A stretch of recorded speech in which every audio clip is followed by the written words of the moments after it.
Welcome to the Weekly Bat.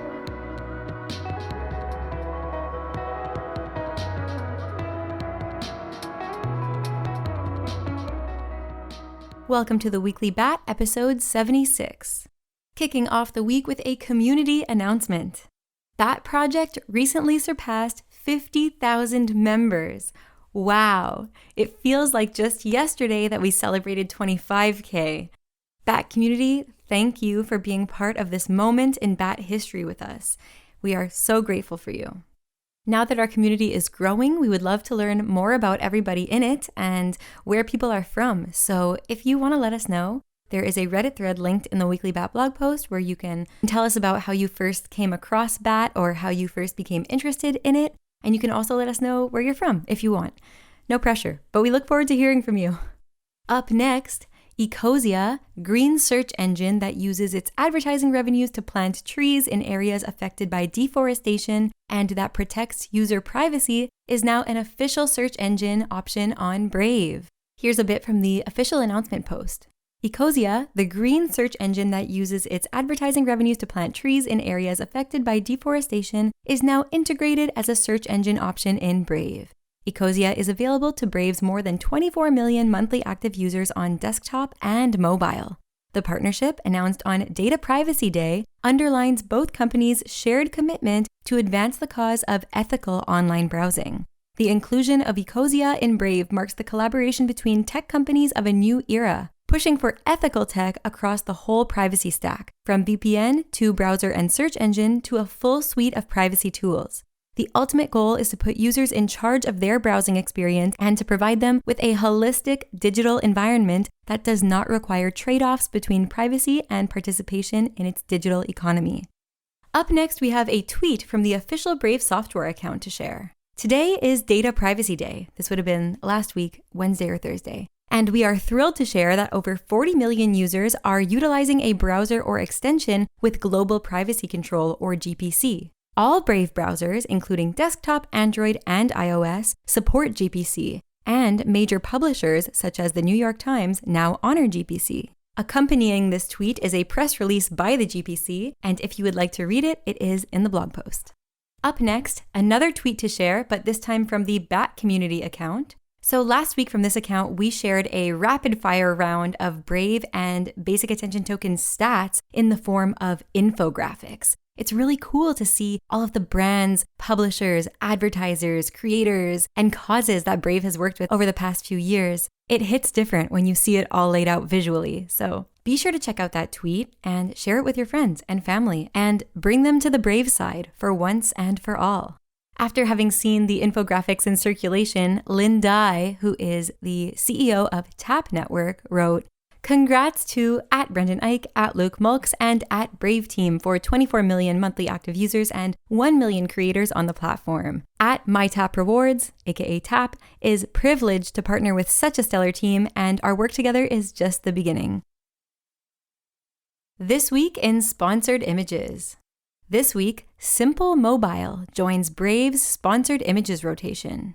In addition, Nexo, Gala Games, eToro, BlockFi, AAX, and Crypto.com all return to the new tab page following the success of their recent Sponsored Images campaigns. Our ever-expanding list of new tab page sponsors includes PayPal, Verizon, Intel, Newegg, Western Digital, The Home Depot, Chipotle, Khan Academy, Coinbase, American Eagle, and more. To learn about how Sponsored Images can help promote your business, check out our case studies at brave.com/brave-ads/case studies, all one word. Again, that's brave.com/brave-ads/case studies, all one word.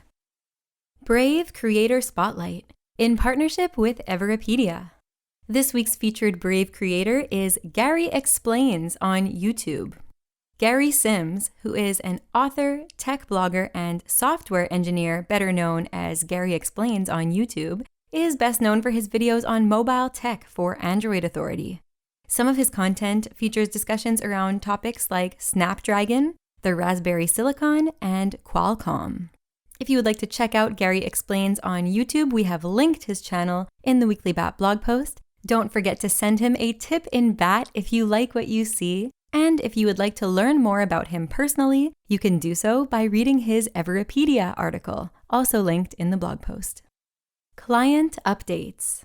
This week, the Desktop Nightly channel graduated to version 1.21.25. The Desktop Dev channel progressed to version 1.20.93. The Desktop Beta channel progressed to version 1.20.92. And the Brave Release channel graduated to version 1.19.88.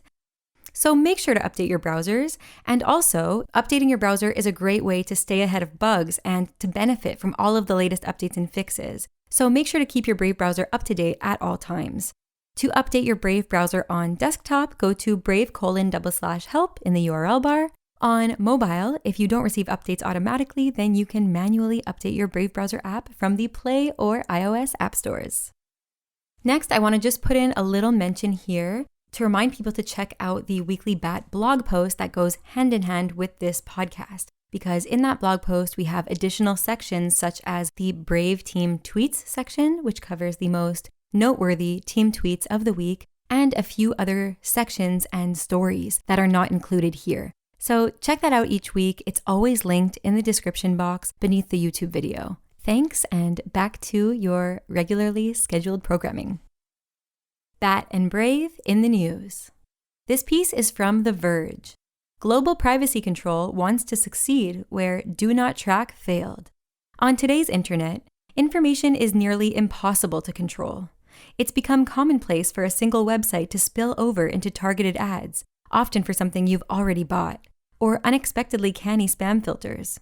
It's assumed that information from your browsing history will be available to target your Instagram ads. And despite nominal commitments to privacy, tech companies have mostly given up trying to stop those data flows. Global privacy control is meant to automate that opt-out, letting users click a single button on their browser instead of hunting for the opt-out on every website they visit. Starting today, browsers from Brave and DuckDuckGo will send the GPC signal by default, and DuckDuckGo plugins will let you bring the same signal to Firefox and Chrome. Privacy Badger, Abine, and Disconnect.me have made similar moves to build the standard into their products.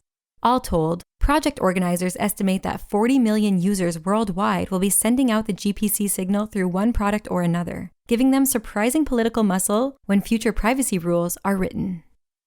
News you should know. This first piece is from Bankless. DeFi will eat corporate debt. Credit markets are essential fuel for innovation, but today they don't exist in DeFi. If you're a longtime reader, you may remember this piece from Jake Chervinsky in August. He argues that there's no lending protocols in DeFi, at least not yet. Instead, popular lending protocols like Compound and Aave are more like interest rate protocols. They provide rates on capital, aka collateral, for borrowers and suppliers. They don't rely on the promise of future payments, trust, or reputation. They remain solvent by requiring borrowers to always over-collateralize their positions. Over-collateralized DeFi loans are trust minimized, but they're also capital inefficient. A large portion of the global market for loans can't operate under this architecture. They need actual credit lines. That's where decentralized credit markets come into play.